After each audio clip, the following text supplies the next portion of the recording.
그날 내 안에 박힌 건 아주 풍만하고 묵직한 것이었습니다.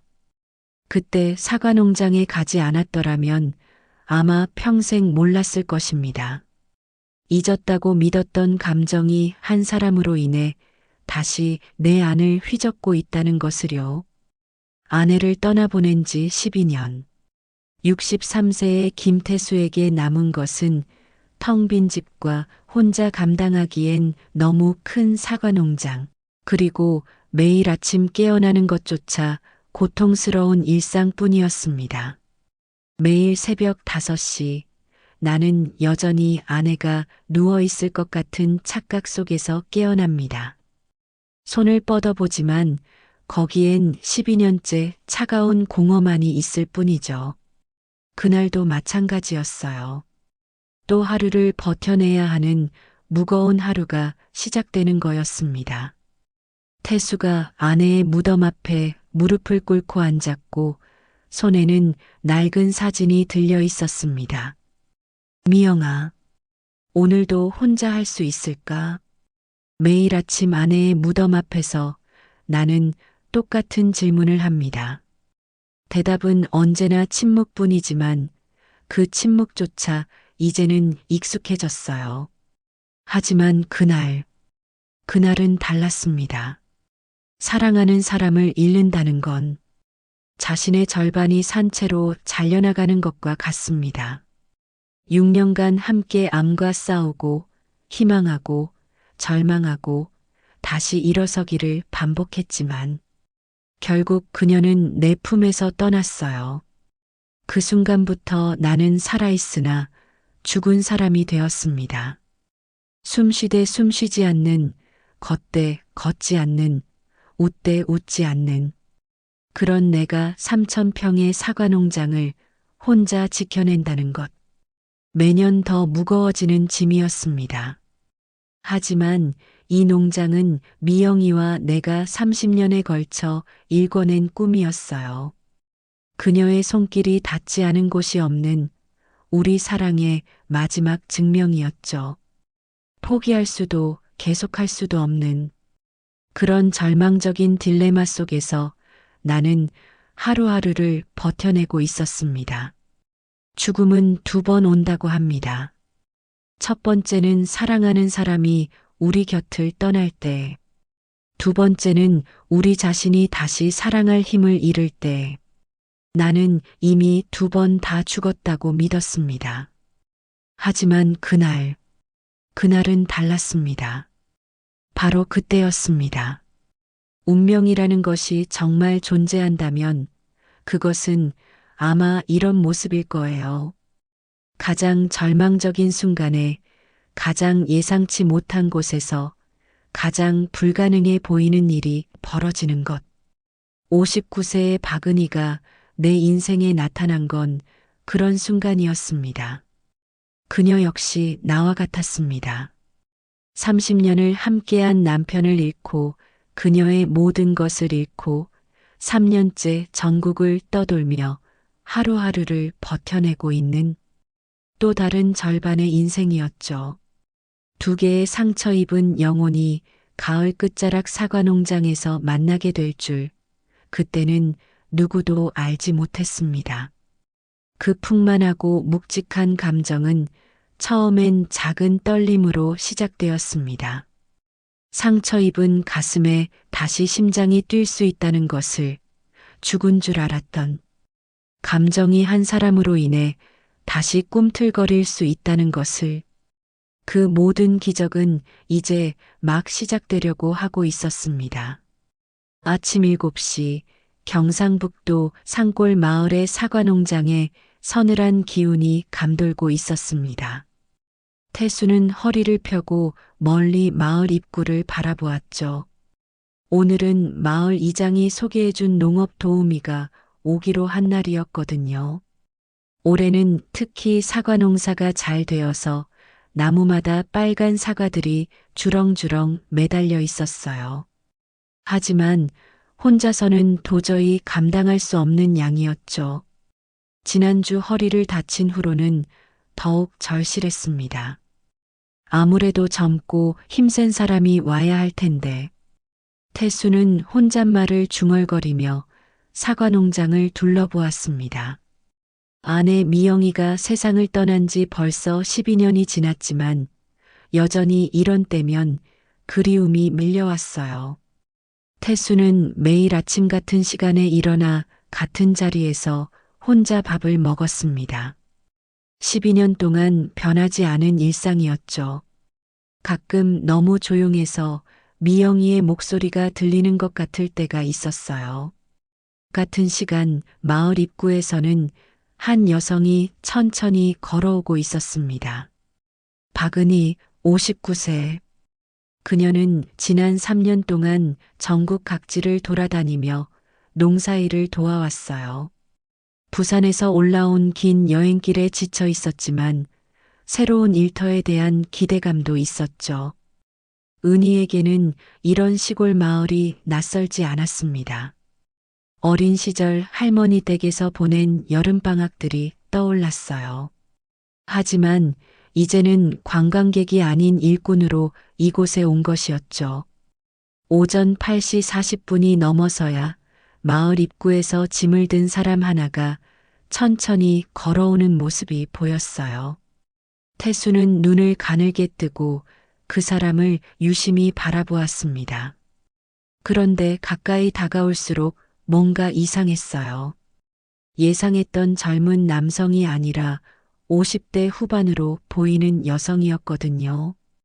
혹시 김태수 씨 댁이 맞나요? 목소리는 또렷하고 차분했습니다. 박은이라고 자신을 소개한 그 여성은 생각보다 단정한 차림새였어요. 검은색 작업복에 모자까지 깔끔하게 갖춰 입고 있었죠. 태수는 당황스러웠습니다. 솔직히 말하면 여성이 게다가 자신과 비슷한 나이의 여성이 이런 고된 농사일을 할 수 있을지 의심스러웠거든요. 네, 맞습니다만 용역업체에서 보내신 분이 맞나요? 태수의 조심스러운 질문에 은희는 작은 미소를 지었습니다. 네, 맞아요. 고추? 아니, 사과 따는 일이라고 들었는데 혹시 문제가 있을까요? 태수는 잠시 망설였습니다. 하지만 이미 와주신 분을 돌려보낼 수도 없는 노릇이었어요. 은희는 태수의 의심스러운 시선을 알아차렸지만 담담했습니다. 걱정 마세요. 이런 일에는 익숙해요. 이미 3년 동안 전국 각지를 돌아다니며 농사일을 도와온 그녀에게는 익숙한 반응이었거든요. 말이 무성해봤자 소용없다고 생각한 태수는 은희를 사과 농장으로 안내했어요. 농장은 생각보다 넓었습니다. 3,000평 규모의 사과나무가 200여 그루나 심어져 있었죠. 우와, 정말 크네요. 은희가 감탄하며 농장을 둘러보았습니다. 태수는 조금 뿌듯해하며 설명을 시작했어요. 저희 부부가 30년에 걸쳐 일궈낸 농장이에요. 처음에는 작은 밭이었는데 태수의 목소리에 자부심이 묻어났습니다. 하지만 곧 표정이 어두워졌어요. 이제는 혼자 관리해야 하는 농장이 되었으니까요. 태수는 은희에게 사과 따는 방법을 차근차근 설명해 주었습니다. 빨갛게 익은 것만 골라서 이렇게 꼭지 부분을 살짝 돌려주면 쉽게 따집니다. 상한 것은 제외하고 너무 어린 것도 놔두세요. 그리고 사과를 떨어뜨리지 않게 조심하셔야 해요. 이렇게 하면 되는 거죠? 은희가 사과 몇 개를 따서 보여주자 태수는 깜짝 놀랐습니다. 손놀림이 예사롭지 않았거든요. 능숙하고 빠르면서도 정확했어요. 사과를 다치지 않게 조심스럽게 따는 모습을 보니 정말 이런 일에 익숙한 사람 같았습니다. 오, 정말 잘하시네요. 어디서 이런 일을 많이 해보셨나 봐요? 태수의 물음에 은희는 잠시 어둠이 스치는 표정을 지었습니다. 여기저기 돌아다니면서 농사일을 도와드린 지가 꽤 되거든요. 도시에서 살다가 시골로 내려온 지 3년 정도 됐어요. 두 사람은 각자 사과 농장의 한 줄씩을 맡아서 작업을 시작했어요. 은희는 정말 놀라운 일꾼이었습니다. 한 시간에 따는 사과의 양이 태수와 비슷할 정도였어요. 시간이 지날수록 태수는 은희에게 감탄하게 되었습니다. 나이에 비해 체력도 좋고 무엇보다 성실했어요. 중간중간 쉬자고 해도 괜찮다며 계속 일했죠. 오히려 태수가 먼저 지칠 정도였습니다. 정말 대단하시네요. 저보다 훨씬 빠르세요. 태수의 말에 은희는 수줍게 웃었습니다. 남들보다 빨리 일해야 하루 벌이를 제대로 받을 수 있거든요. 오전 11시쯤 되어 두 사람은 잠시 휴식을 취했습니다. 태수는 은희에게 마을에 대한 이야기를 들려주었어요. 이 마을은 사과로 유명한 곳이에요. 일교차가 커서 사과가 정말 달아요. 서울에서도 여기 사과를 찾아올 정도죠. 은희는 관심 있게 들었습니다. 정말 맛있어 보여요. 색깔도 정말 예쁘고요. 나중에 맛보세요. 우리 아내, 미영이가 정말 좋아했던 품종이에요. 태수의 목소리가 잠시 낮아졌습니다. 은희는 더 묻지 않았어요. 대신 조용히 고개만 끄덕였죠. 점심때가 가까워오자 태수는 마을 식당에서 도시락을 시켜 먹자고 제안했어요. 하지만 은희는 고개를 저었습니다. 제가 간단하게 뭐라도 해드릴까요? 아침에 준비해온 재료도 있고요. 은희의 제안에 태수는 당황했습니다. 아내가 세상을 떠난 후로 12년 동안 다른 사람이 자신의 주방에서 요리를 한다는 건 상상도 해본 적이 없었거든요. 정말 괜찮으시겠어요? 부엌 사정도 잘 모르실 텐데. 태수의 걱정에도 불구하고 은희는 이미 가져온 보따리에서 된장과 몇 가지 재료를 꺼내고 있었어요. 걱정 마세요. 어디든 금방 적응해요. 은희는 자연스럽게 태수의 집 마당으로 들어가더니 텃밭을 둘러보았습니다. 와, 정말 잘 가꿔 놓으셨네요. 그리고는 파, 호박잎, 풋고추 몇 개를 따서 왔어요. 태수는 그런 은희의 모습을 멀뚱멀뚱 바라만 보고 있었죠. 부엌에 들어간 은희는 마치 오랫동안 그 집에서 살아온 사람처럼 자연스럽게 움직였습니다. 쌀을 씻어서 밥을 짓고 된장찌개를 끓이기 시작했어요. 태수는 부엌 입구에 서서 그 모습을 지켜보았습니다.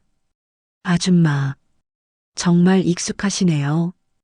혹시 식당에서 일해 보신 적이 있나요? 태수의 물음에 은희는 잠시 손을 멈췄습니다. 아니에요. 그냥 평생 살림을 해왔을 뿐이에요. 남편이 있을 때는 매일 새벽밥을 챙겨줘야 했거든요. 은희의 목소리에는 어떤 그림자가 스치고 지나갔습니다. 태수도 그것을 느꼈지만 더 깊이 묻지는 않았어요. 대신 옆에서 도움이 될 만한 일이 있는지 물어보았죠. 은희가 끓이는 된장찌개에서는 진짜 집밥 냄새가 났습니다. 태수는 오랫동안 맡지 못했던 그 향기에 마음이 이상하게 설레었어요. 언제부터인가 혼자 대충 때우던 식사가 당연해져 있었는데 이렇게 정성스럽게 차려진 밥상이 얼마나 그리웠는지 새삼 느꼈죠. 냄새가 정말 좋네요. 된장이 집에서 담근 건가요?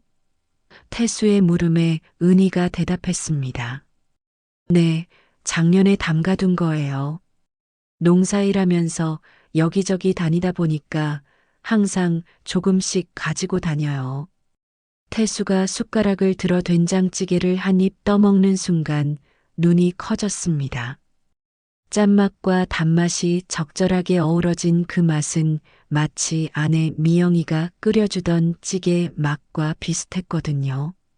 어때요? 입에 맞나요? 은희의 조심스러운 물음에 태수는 진심 어린 대답을 했습니다. 정말 맛있어요. 오랫동안 이런 집밥을 못 먹어봤거든요. 두 사람은 한동안 말없이 식사를 했어요. 오랜만에 누군가와 함께 먹는 밥이라 그런지 평소보다 더 맛있게 느껴졌죠. 가끔 눈이 마주치면 서로 수줍게 웃었습니다. 식사를 마친 후 은희가 차를 우려주었습니다. 두 사람은 같이 차를 마시면서 과거를 회상하는 이야기를 나누게 되었죠. 태수의 말에서 아내와 함께했던 시절이 떠올랐습니다. 매년 가을이면 미영이와 함께 고추장을 담그고 김장도 하고 사과 수확 후 남는 사과로 잼도 만들고 정가도 만들면서 이런저런 겨울 준비를 했었죠. 하지만 혼자가 된 후로는 그런 것들이 너무 번거로워서 대충 사서 먹곤 했어요. 올해도 사과잼을 담그고 싶다는 생각은 들지만 그냥 생각으로 머무를 듯합니다. 태수의 말에 은희가 제안했습니다. 그럼 제가 도와드릴까요? 어차피 사과도 많이 나셨으니까 함께 담그면 좋을 것 같은데요. 은희의 제안에 태수는 잠시 망설였습니다. 사과잼을 담그려면 며칠은 함께 작업을 해야 하는데 그럼 은희가 계속 이 집에 머물러야 하는 거였거든요. 다음 날 아침 태수는 평소보다 일찍 일어났습니다. 어제 은희가 끓여준 된장찌개 맛이 자꾸 생각나서 잠을 설쳤거든요. 그리고 마음 한편으로는 오늘도 은희와 함께 사과 농장에서 일할 생각에 묘한 설렘이 있었어요.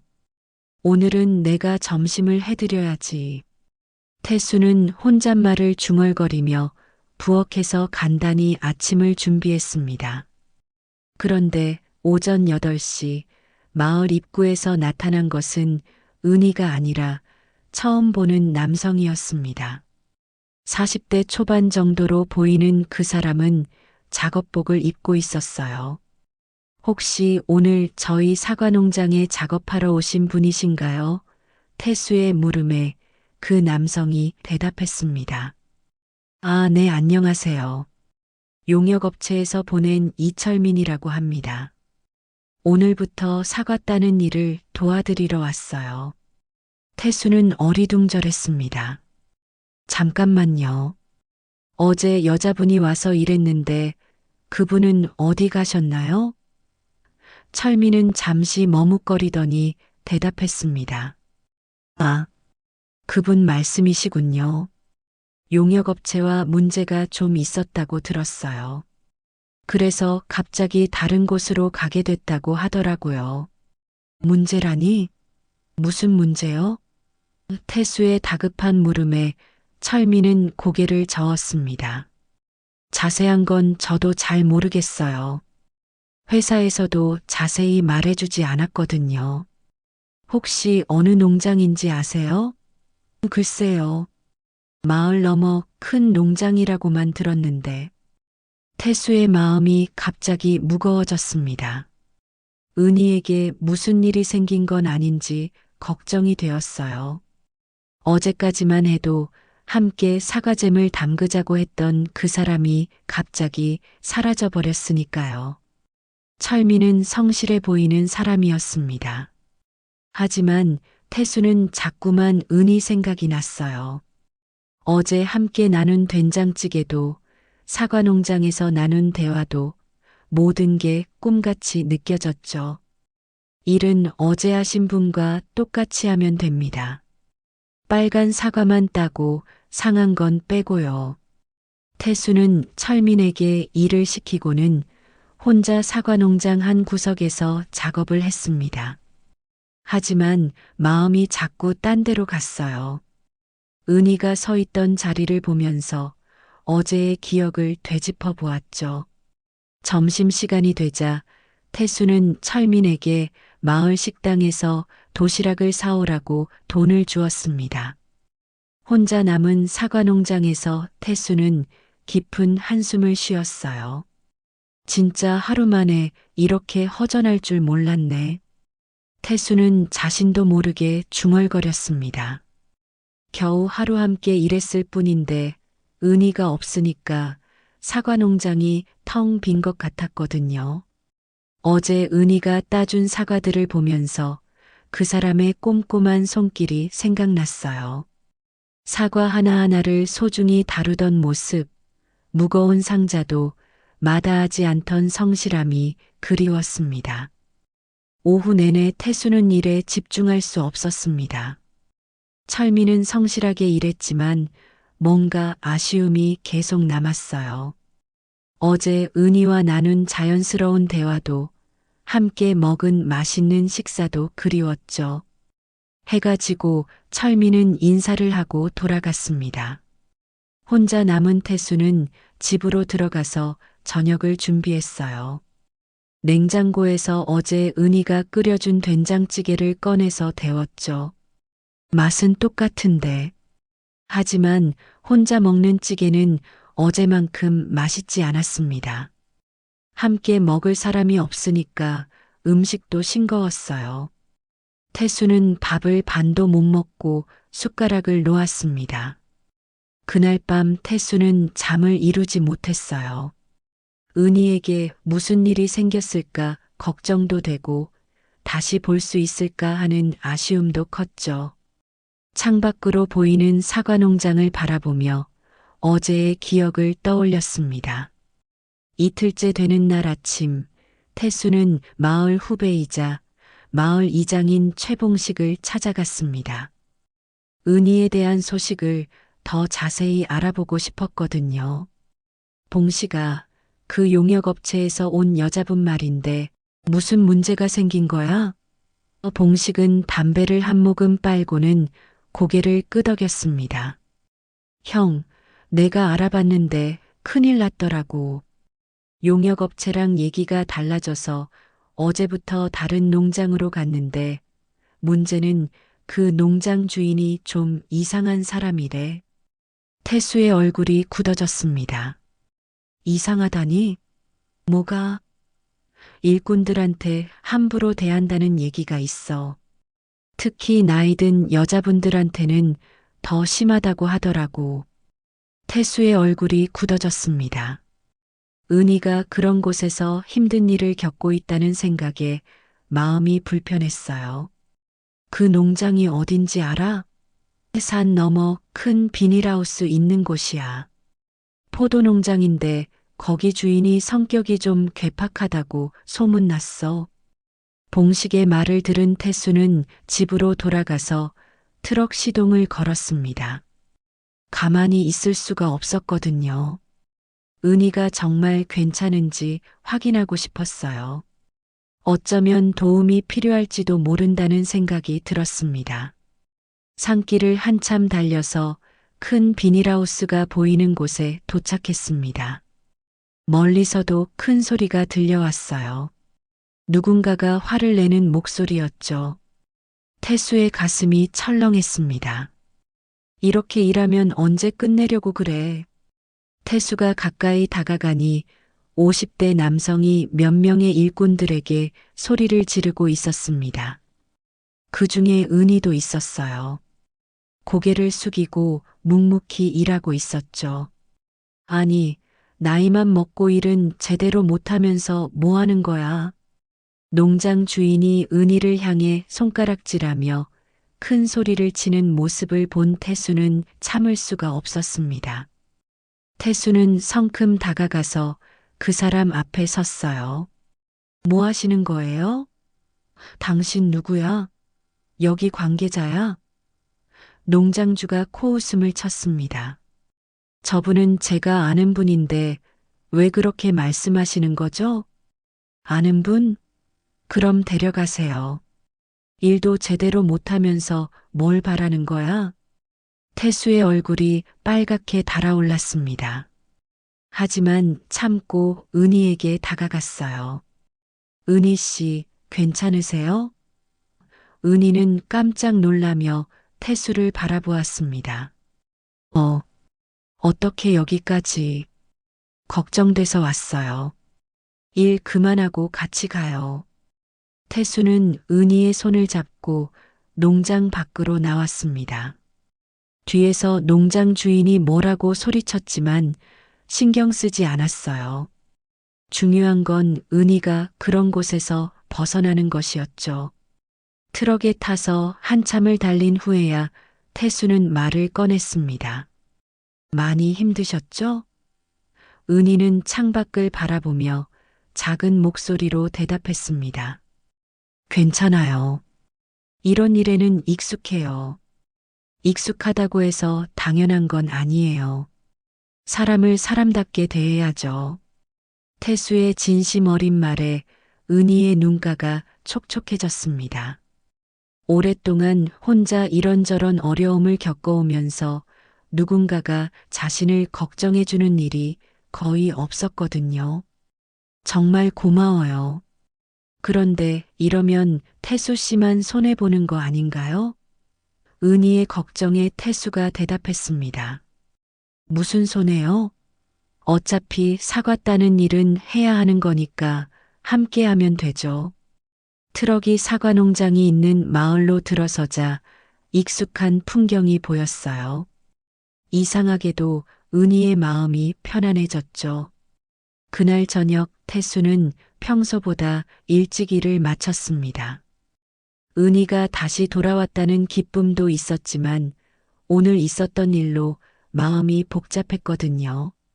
사과 농장 옆 평상에 앉아서 멀리 산을 바라보고 있는데 은희가 삼겹살과 막걸리를 들고 나타났어요. 오늘 고생 많으셨어요. 제가 감사의 마음으로 저녁 준비했어요. 은희는 간이 석쇠를 가져와서 삼겹살을 굽기 시작했습니다. 사과 농장에서 파낸 고구마와 마을에서 가져온 옥수수도 함께 구웠어요. 태수는 막걸리를 따르며 은희를 바라보았죠. 은희 씨는 어떻게 이런 일을 하게 되셨어요? 원래 농사일을 하셨나요? 은희는 잠시 고민하더니 입을 열었습니다. 사실 저는 부산에서 살았어요. 남편과 함께 작은 식당을 운영했거든요. 은희의 목소리가 조금 떨렸습니다. 30년 가까이 운영했던 작은 식당이었어요. 단골 손님들로 가득했던 따뜻한 곳이었죠. 그런데 남편이 친구의 사업 보증을 서주면서 모든 것이 무너졌어요. 그 친구가 부도가 나면서 우리가 빚을 떠안게 된 거죠. 그리고 얼마 지나지 않아서 남편이 스트레스를 견디지 못하고 세상을 떠났어요. 태수는 은희의 이야기를 들으며 마음이 아팠습니다. 빚은 제가 다 갚아야 했어요. 식당도 팔고 집도 정리했죠. 그런데 그것만으로는 부족했어요. 그래서 이렇게 여기저기 다니면서 일하게 된 거예요. 그런 힘든 일을 혼자 다 감당하셨군요. 태수의 말에 은희가 담담하게 대답했습니다. 별 수 있나요? 살아야죠. 태수도 조심스럽게 자신의 이야기를 꺼냈습니다. 저도 아내를 잃고 12년 동안 혼자 살았어요. 암으로 6년 동안 투병하다가 세상을 떠났거든요. 그때는 정말 세상이 무너지는 것 같았어요.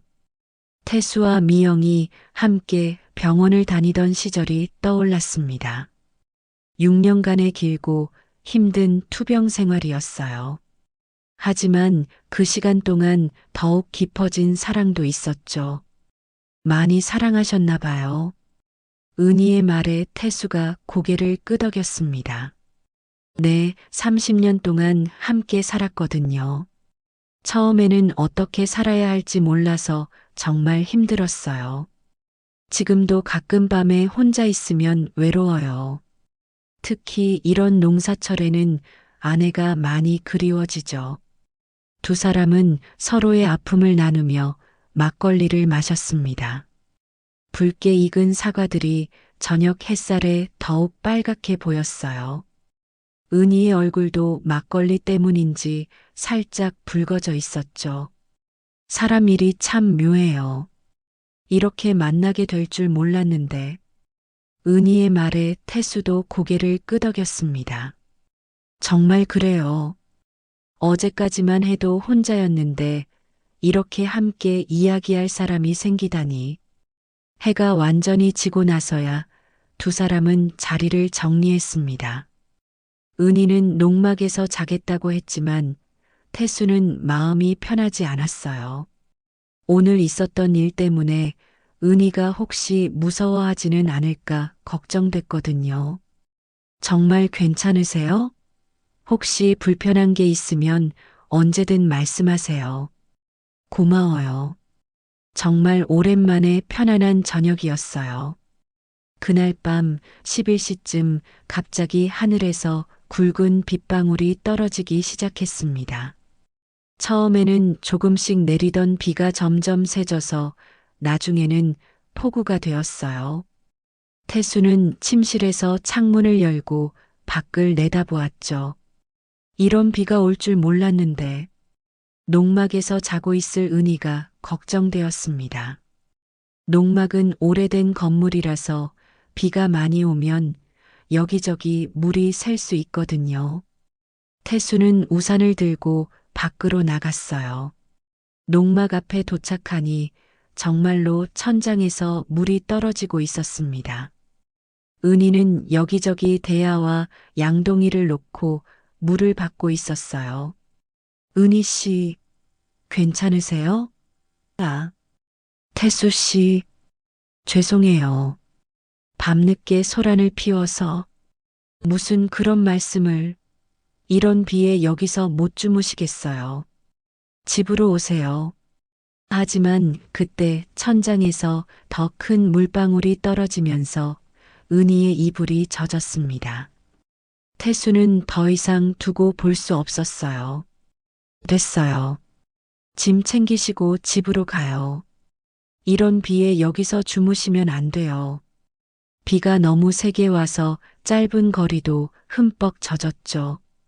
타월 드릴게요. 옷도 갈아입으세요. 태수는 은희에게 깨끗한 타월과 아내의 옷을 꺼내 주었습니다. 12년 동안 정리하지 못하고 그대로 둔 옷들이었어요. 이거 입으세요. 크기가 맞을 거예요. 은희는 잠시 망설이더니 옷을 받았습니다. 정말 괜찮으세요? 이렇게까지 해주시면. 괜찮아요. 어차피 빈 방도 있으니까 편하게 쉬세요. 하지만 은희가 방에 들어가서 옷을 갈아입고 나오자 태수는 당황했습니다. 객실 침대에서도 물이 새고 있었거든요. 오래된 집이라서 비가 많이 오면 여러 곳에서 물이 샜어요. 어떻게 하죠? 여기서도 물이 새네요. 태수는 난감했습니다. 집에서 물이 새지 않는 곳은 자신의 침실뿐이었거든요. 죄송한데 제 방에서 주무시는 게 어떨까요? 제가 거실에서 잘게요. 안 돼요. 제가 거실에서 잘게요. 거실도 물이 새요. 정말 다른 방법이 없어요. 결국 두 사람은 태수의 침실에서 함께 자기로 했습니다. 태수는 이불 하나를 바닥에 깔고 은희는 침대에서 자기로 했어요. 하지만 둘 다 잠이 오지 않았죠. 같은 방에 있다는 것 자체가 어색했거든요. 밖에서는 계속 비가 내리고 있었고 그 소리만이 방 안의 정적을 깨뜨렸어요. 정말 괜찮으세요? 불편하시면 말씀하세요. 아니에요. 괜찮아요. 그런데 태수 씨는 괜찮으세요? 네, 저도 괜찮아요. 하지만 실제로는 둘 다 마음이 편하지 않았습니다. 태수는 12년 만에 다른 사람과 같은 방에서 자는 것이었고, 은희 역시 남편을 잃은 후 처음이었거든요. 태수 씨, 네. 오늘 정말 고마웠어요. 저한테 이렇게 잘해주시는 분이 없었거든요. 은희의 목소리에는 감사함이 가득했습니다. 태수도 마음이 따뜻해졌어요. 저야말로 고마워요. 혼자 사는 게 이렇게 외로운 줄 몰랐는데 은희 씨가 오셔서 집이 훨씬 따뜻해진 것 같아요. 정말요? 네, 정말이에요. 어제 오늘 은희 씨와 함께 보낸 시간이 지난 12년보다 더 즐거웠어요. 태수의 솔직한 고백에 은희는 가슴이 두근거렸습니다. 자신도 모르게 이 따뜻한 사람에게 마음이 기울어지고 있었거든요. 비는 새벽까지 계속 내렸고 두 사람은 그렇게 조심스럽지만 따뜻한 밤을 보냈습니다. 비가 그친 다음 날 아침, 태수는 평소보다 일찍 일어났습니다. 은희가 아직 자고 있는지 조심스럽게 확인해 보니 이미 일어나서 부엌에서 뭔가 하고 있었어요. 벌써 일어나셨어요? 더 주무시지 그러세요. 아니에요. 평소에 일찍 일어나는 편이에요. 아침 준비하고 있었어요. 그날부터 은희는 태수의 집에서 머물게 되었습니다. 아침에는 함께 사과 농장에 나가서 일하고, 점심은 은희가 해주고, 저녁에는 둘이 함께 준비했어요. 마치 오래된 부부처럼 자연스러운 일상이었죠. 일주일이 지나면서 두 사람은 서로의 작은 습관들을 알아가기 시작했습니다. 태수는 아침에 일어나자마자 사과 농장을 한 바퀴 도는 습관이 있었고, 은희는 저녁마다 일기를 쓰는 습관이 있었어요. 사과가 많이 익었네요. 이제 사과잼 담글 때가 된 것 같은데요. 은희의 말에 태수도 고개를 끄덕였습니다. 그러게요. 혼자서는 엄두도 못 냈는데 은희 씨가 도와주시면 할 수 있을 것 같아요. 그럼 내일부터 준비할까요?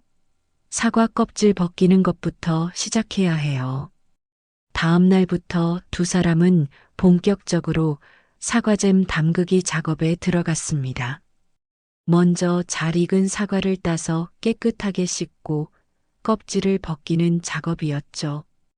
은희는 사과잼 만드는 일에 정말 능숙했습니다. 사과와 설탕의 비율을 정확히 맞추고 적당히 끓여서 색깔과 농도를 조절하는 모습이 예사롭지 않았어요. 태수는 은희의 꼼꼼함에 감탄했죠. 정말 전문가 수준이시네요. 어디서 이런 걸 다 배우셨어요? 시어머니한테 배웠어요. 결혼하고 나서 10년 동안 매년 함께 담갔거든요. 사과잼이 끓는 동안 두 사람은 마을을 함께 산책했습니다. 태수가 은희에게 마을의 이곳저곳을 소개해 주었어요. 어린 시절의 추억이 담긴 장소들, 아내와 함께 다니던 곳들. 여기가 우리 마을에서 가장 전망이 좋은 곳이에요. 작은 언덕 위에서 바라본 마을의 풍경이 아름다웠습니다. 빨간 지붕들과 푸른 산이 어우러져 한 폭의 그림 같았어요. 정말 아름다운 곳이네요. 이런 곳에서 평생 사시면 얼마나 좋을까요?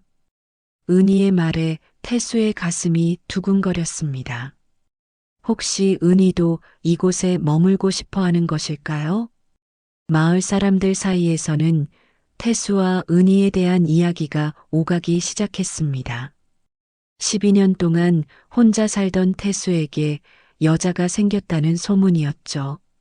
저분이 태수 씨 집에서 지내시는 분이지? 그러게. 보기에는 괜찮은 분 같은데. 태수 씨도 이제 외롭지 않겠네. 대부분은 호의적이었지만 일부는 걱정하는 시선도 있었어요. 갑자기 나타난 외지인에 대한 경계심이었죠. 태수는 그런 시선들을 느꼈지만 신경 쓰지 않으려 했습니다. 태수 씨, 마을 분들이 저를 어떻게 생각하실까요? 은희가 조심스럽게 물어보았습니다. 오늘 장을 보면서 느낀 시선들 때문이었어요. 왜 그런 걱정을 하세요? 다들 좋은 분들이에요. 태수가 대답했지만 은희는 여전히 마음이 편하지 않았습니다. 자신 때문에 태수가 마을에서 좋지 않은 소리를 들을까봐 걱정되었거든요. 그날 저녁 태수는 봉식을 찾아갔습니다. 마을 사람들의 반응이 궁금했고 혹시 은희에 대해 좋지 않은 이야기가 나오는지 확인하고 싶었어요. 봉식아, 마을 사람들이 나와 은희 씨에 대해서 뭐라고들 하니? 태수의 물음에 봉식이 웃으며 대답했습니다. 다들 좋게 보고 있어요. 형이 12년 동안 혼자 지내는 거 보기 안쓰러웠거든요. 좋은 분 만난 것 같아서 다들 기뻐합니다. 봉식의 말에 태수는 안도했습니다. 하지만 동시에 복잡한 마음도 들었어요. 마을 사람들이 자신과 은희를 그런 관계로 보고 있다는 것을 깨달았거든요. 그날 밤 태수는 잠을 이루지 못했습니다. 은희에 대한 자신의 마음을 돌아보게 되었어요. 처음에는 단순히 좋은 일꾼이라고 생각했는데 언제부터인가 그 이상의 감정이 생겼다는 것을 인정하지 않을 수 없었죠. 하지만 동시에 죄책감도 들었어요. 12년을 함께 산 미영에 대한 배신감 같은 것이었죠. 새로운 사람을 사랑한다는 것이 옳은 일일까? 은희 역시 마찬가지였습니다. 태수에 대한 자신의 마음을 인정하기가 두려웠어요. 남편을 잃고 3년 동안 혼자 떠돌며 살아오면서 다시 누군가를 사랑할 수 있을 거라고는 생각해 본 적이 없었거든요. 게다가 자신이 여기 머물 이유도 애매했어요. 사과 농사가 끝나면 떠나야 하는 것 아닐까, 태수에게 짐이 되는 것은 아닐까. 사과 수확이 끝나갈 무렵이 되자 아침 저녁으로 제법 쌀쌀해졌습니다. 태수는 마음 한편으로 아쉬움이 들었습니다.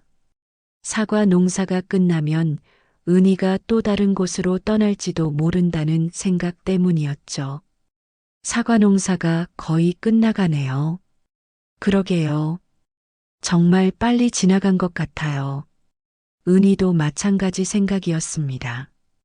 이곳에서의 생활이 너무 편안하고 행복했기 때문에 떠나고 싶지 않았거든요. 하지만 농사가 끝나면 자신이 여기 있을 이유가 없어지는 거였죠. 태수의 마음은 더 복잡해져 갔습니다. 농사가 끝났으니 이제 은희와 헤어져야 할 시간이 다가온 거였으니까요. 마지막 사과들을 창고에 정리하면서 두 사람은 묘한 아쉬움을 느꼈습니다.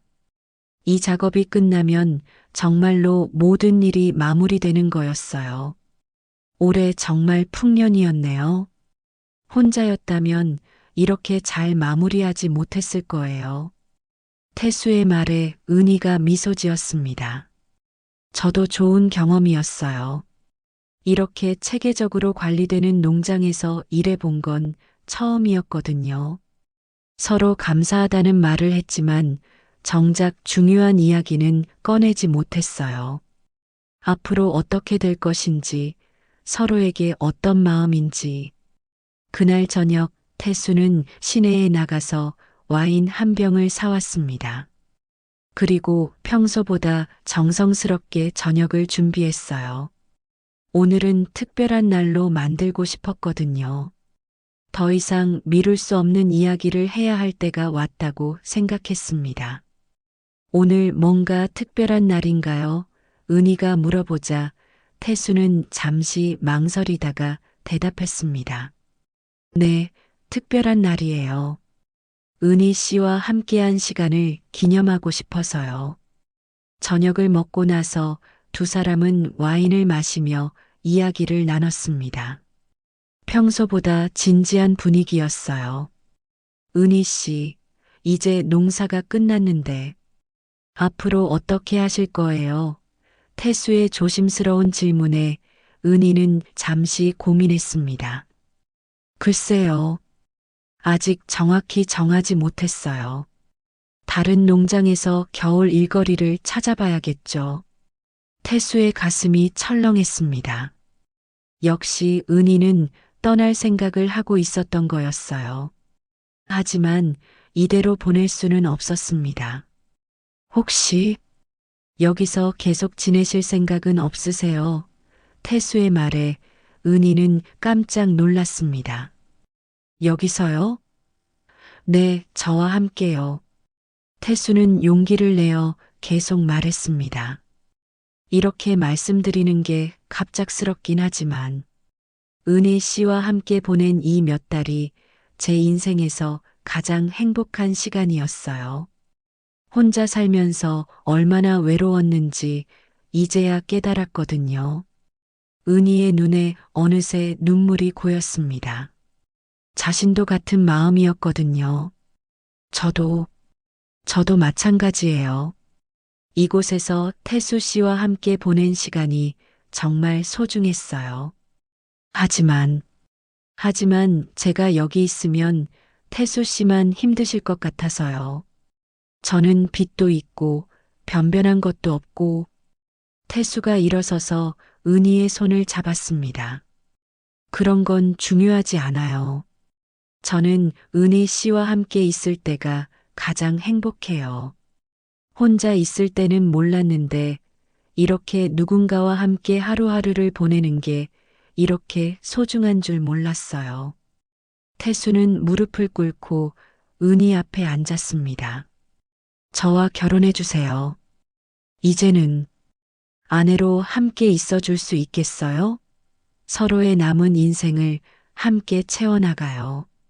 은희는 눈물을 흘리며 고개를 끄덕였습니다. 네, 좋아요. 저도 태수 씨와 함께하고 싶어요. 두 사람은 꼭 껴안으며 조심스레 입을 맞췄습니다. 12년간의 외로움과 3년간의 방황이 이 순간 모두 녹아내렸어요. 한 달 후 두 사람은 마을 회관에서 작지만 따뜻한 결혼식을 올렸습니다. 마을 사람들이 모두 축하해 주었고 이장 최봉식이 주례를 맡았어요. 은희는 이 사과 농장에서 자신의 인생의 마지막 봄을 만났다고 말했습니다. 쉰을 넘어서도 이런 사랑을 할 수 있다는 게 믿어지지 않아요. 태수 씨를 만나서 정말 행복해요. 태수 역시 마찬가지였습니다. 아내를 잃고 12년 동안 혼자 살면서 다시는 사랑할 수 없을 거라고 생각했어요. 하지만 은희 씨가 제 마음에 다시 봄을 가져다 주었어요. 결혼 후 두 사람의 일상은 더욱 풍요로워졌습니다. 그 겨울 두 사람은 함께 사과잼을 나눠 먹으며 새로운 인생을 시작했습니다. 사과 농장에서 시작된 늦은 사랑은 이제 평생을 함께할 동반자가 되었어요. 눈 내리는 창밖을 바라보며 두 사람은 서로의 손을 꼭 잡고 미래를 꿈꾸었습니다. 고마워요. 내 인생에 다시 봄을 주셔서. 은희의 말에 태수가 대답했습니다. 저야말로 고마워요. 우리 함께 늙어가요. 서로의 마지막까지 함께요. 그날 내 안에 박힌 건 정말 아주 풍만하고 묵직한 것이었습니다. 그때 그 사과 농장에 가지 않았더라면 아마 평생 몰랐을 겁니다. 잊었다고 믿었던 감정이 한 사람으로 인해 다시 내 안을 휘젓고 있다는 것을. 사랑은 나이를 가리지 않습니다. 때로는 가장 예상치 못한 순간에 가장 아름다운 일들이 일어나죠. 가을 끝자락에서 만난 두 사람처럼 인생의 늦은 계절에도 새로운 사랑은 시작될 수 있었어요. 그들의 사랑은 이제 막 시작되었습니다. 가을 끝에서 만나 겨울을 함께 나고 다시 온 봄을 맞으며 서로의 남은 인생을 채워가며 말이죠. 오늘도 귀한 시간 내어 끝까지 시청해 주신 여러분 진심으로 감사드립니다. 구독과 좋아요 눌러 주시면 행운과 감동이 함께 하실 거예요. 그리고 여러분의 의견도 댓글로 많이 남겨 주세요. 감사합니다.